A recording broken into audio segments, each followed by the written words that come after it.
Je ne parle pas de mes rapports avec Laurent Gbagbo ici. Quand j'étais dans le trou avec Laurent Gbagbo, on était deux. Quand j'étais sur le banc des accusés, le 31 mars, et puis on attendait notre sort, Laurent Gbagbo et moi, on était deux.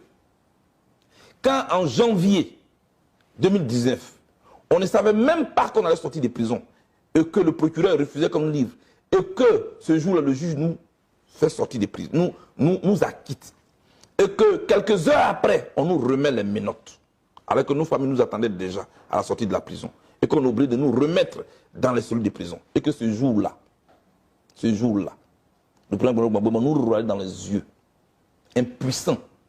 Que dire à nos familles qui nous attendaient? On était deux.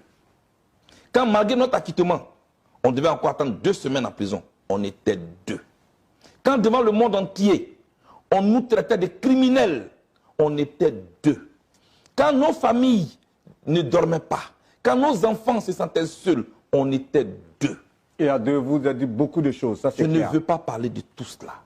Je ne suis pas dans un jeu. Il s'agit de la vie d'une nation et la vie des personnalités. Ceux qui veulent jouer, qu'ils aillent s'amuser ailleurs. Ceux qui veulent une place auprès du président Laurent Gbagbo, qu'ils l'occupent librement. Je ne suis pas candidat à la succession du président Laurent Gbagbo. Je ne suis pas candidat à la guerre des successions. Je ne suis pas candidat à la guerre des héritiers. Je sais ce que la guerre des héritiers a fait comme mal à mon pays. Comme le fleuve, je veux faire mon propre lit. Mais cela ne m'amène pas à renier mon mentor. Vous comprenez? Le président Laurent Gbagbo veut créer un nouveau parti politique. Il est en train de le faire. Cessons tout cet enterrement-là autour de lui. Un parti, on peut le créer. Après, il faut le gérer. Il a besoin de partenaires. Il a besoin de voix pour conquérir un pouvoir. Vous voyez? Moi, je dis un jour, je vais diriger la Côte d'Ivoire. J'ai un ami qui m'a appelé. Charles, il ne faut pas dire ça. J'ai dit pourquoi? Il dit c'est comme si tu concurrençais Gbagbo. J'ai dit mais pourquoi tu dis ça? Les gens font trop d'amalgame. Je le répète encore devant cette caméra-là. Un jour, je vais diriger la Côte d'Ivoire. En tout cas, c'est ce qu'on vous souhaite. Je vais diriger la Côte d'Ivoire. Mais je ne vais pas diriger la Côte d'Ivoire contre le président Laurent Gbagbo. C'est clair. Hein? Quelqu'un m'a dit, mais il a dit que si le président Laurent Gbagbo est candidat, il ne serait jamais candidat. Mais le président Gbagbo n'a pas encore dit qu'il est candidat. Mais le jour et moi, je ne vais pas attendre qu'il pleuve avant que je puisse construire mon appartement. Mais le jour où il est candidat, est-ce que vous serez face à lui? Il n'est pas encore candidat. Okay. Mais si c'était le cas? Mais je ne vais pas me renier. Ok, parfait. Donc vous n'allez pas... Vous me voyez moi, dans un débat face à Gbagbo. Je renie tout mon passé. Je ne suis pas comme ça. Je respecte les aînés. Mais j'existe. Dans la vie, si vous voulez qu'on compte avec vous, comptez d'abord vous-même et comptez sur vous-même. Super. C'est ce que je veux partager. Ce sont ces valeurs-là que je veux partager avec les jeunes de Côte d'Ivoire. Comptez d'abord sur vous-même. Soyez d'abord vous-même. Et être soi-même est un combat difficile. Très. Ça peut vous valoir des rejets. Mais restez vous-même. Quelle est votre lecture par rapport à la position de l'ex-première dame Simone Gbagbo par rapport au nouveau parti du président Laurent Gbagbo? Ça encore, c'est un problème interne. Parce que le président Laurent Gbagbo a dit, nous laissons l'enveloppe. Nous allons créer notre parti. Donc, ce sont les mêmes qui vont créer un parti. Rien n'a changé du tout. Ce qui a changé, c'est qu'il invite d'autres forces maintenant à les rejoindre. Donc, sur ce point-là, je n'ai pas d'opinion à émettre. Mais si vous parlez de mes rapports avec l'ex-première dame Simone Gbagbo, en ce moment, je peux vous répondre. Aisément. C'est quoi, justement, vos rapports? C'est ma maman. Et j'ai beaucoup de respect pour elle. Je l'admire pour sa résilience. Ça fait souvent débat, surtout que récemment, hein, c'est vrai que ce n'est pas des sujets que nous aimons aborder personnellement, mais ça fait débat par rapport au choix de vie privée du président. Ça fait débat et on s'est dit, mais du moment où vous revendiquez Simone Gbagbo comme votre mère, forcément le nouveau choix de votre mentor, qui est d'être aujourd'hui avec Mme Nandi Bamba, cela crée un problème quelque part. Qu'est-ce que vous dites de cela? J'étais leader de la Fédération estudiantine et scolaire de Côte d'Ivoire. Avant ça, je suis passé par plusieurs étapes. J'ai été d'abord apprenti à la FESI avant d'être chauffeur.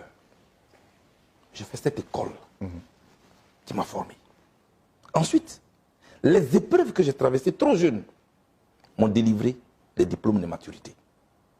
Est-ce que vous m'avez une fois entendu émettre un avis sur la vie privée du président Laurent Gbagbo? Moi, je parle de la femme politique Simone Ehivie Gbagbo.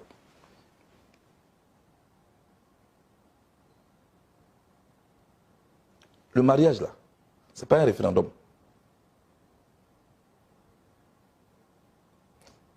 C'est une question de cœur. C'est un contrat entre deux individus. Je n'ai rien à faire. Je n'ai aucun avis à émettre sur cette question-là. D'accord? J'ai fait la prison. Maman Simone a fait la prison. Pour la même cause pour laquelle j'ai fait la prison. Pourquoi voudrez-vous que je puisse la haïr? Pourquoi voudrez-vous que je ne puisse pas dire publiquement que j'ai du respect pour elle? Mais vous comprenez que cela peut vous mettre en délicatesse avec Mme Nadi Bamba, qui est la nouvelle compagne de votre mentor? Non, ne prêtez pas d'attention à Nadi Bamba. Non, je dis cela pourrait vous mettre en délicatesse. Non. Les gens parlent souvent de beaucoup de choses qu'ils ne savent pas. Mais justement, vu que vous parlez de vos rapports avec Mme Simone Gbagbo, quels sont vos rapports avec Mme Nadi Bamba? On a des bons rapports. Je vous le dis aujourd'hui. On a des bons rapports. Et on parle de quoi? C'est ça qui est la question. Justement, vous parlez de quoi? Non, mais ça non plus, je ne parle pas de ça publiquement. Donc moi, je ne suis pas dans ce débat inutile-là. Et, monsieur, quand on veut parler des questions d'État, il faut avoir une posture d'homme d'État. La frontière entre les affaires privées et les affaires d'État, moi je l'ai établie. La frontière entre les relations humaines et les rapports politiques, moi je l'ai établi. Parce que demain, je vais diriger la Côte d'Ivoire. J'ai beaucoup de respect pour l'ex-première dame Simone Ehivie Gbagbo. Je n'ai pas de haine contre Nadi Bamba. Pourquoi devrais-je le faire? Par rapport à votre proximité, justement, vous avez envoyé une délégation récemment lors de la présentation du mouvement Simone Gbagbo. Je vous envoie sourire. Cela répondait à quoi? Parce qu'elle nous a invités. Et pourtant, vous n'avez pas envoyé des délégations lorsque le président Laurent Gbagbo devait lancer... Parce qu'on n'a pas été invités. Okay. C'est tellement simple. Madame Simone Ehivie Gbagbo m'a appelé au téléphone. Mon fils, il y a un mouvement qui m'a invité à être marraine.